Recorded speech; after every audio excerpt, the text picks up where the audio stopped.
Hey, this is V, and I've just finished reading a book called An Absolutely Remarkable Thing by Hank Green.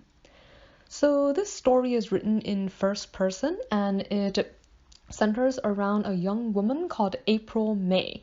So, she's a recent graduate from art school, and on her way home one night, she finds this giant robot standing on the sidewalk in New York.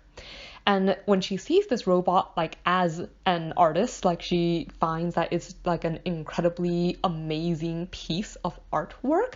And she's so impressed that she goes and calls her friend. And they decide to make a YouTube video about this statue. And this video catapults her into the spotlight for the first time in her life.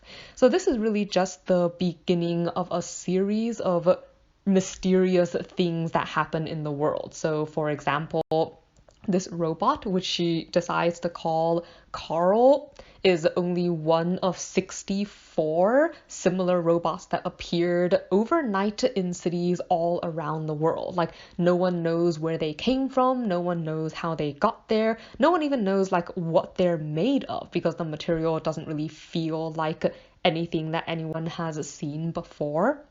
And this is followed by a number of other like odd discoveries. So for instance, there's this Wikipedia page with a lot of errors that just won't go away. Like people can try to fix it, but other errors will appear and you don't know why, and there's no record of anyone tampering with the page at all. You also have this dream that spreads through the population, kind of like an infection. So all these people start to have dreams of the same place, which is this really bizarre city, in which case like you have architecture that doesn't really follow the natural laws and different puzzles inside, and these robot receptionists that ask for passwords, and all these people around the world get caught up in this really strange and bizarre kind of story.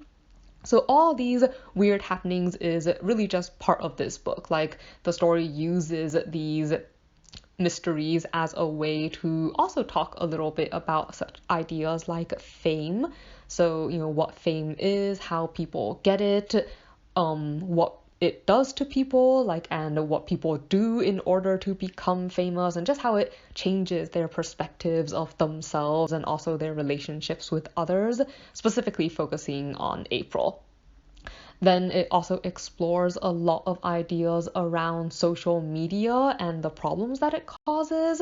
Also some of the good things, but I think it does a really thorough job of highlighting the problems, like the way it affects the way people perceive themselves and the way they perceive others, and also a bit about the way it facilitates like extremism, as well as some of the good things that can help make happen.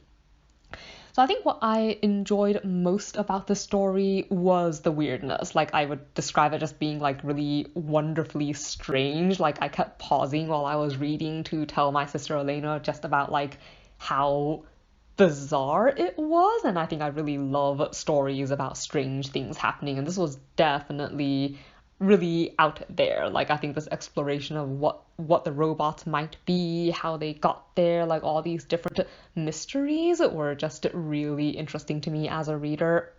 And I think I kind of enjoyed going through this journey of like the way it spread around the world and different people, some of them maybe being set apart by fear and hate of something strange and unknown, but also a lot of people sort of coming together to try to figure out what's going on and to explore this really peculiar phenomenon and the way it might or might not fit into their lives and their perceptions of like each other.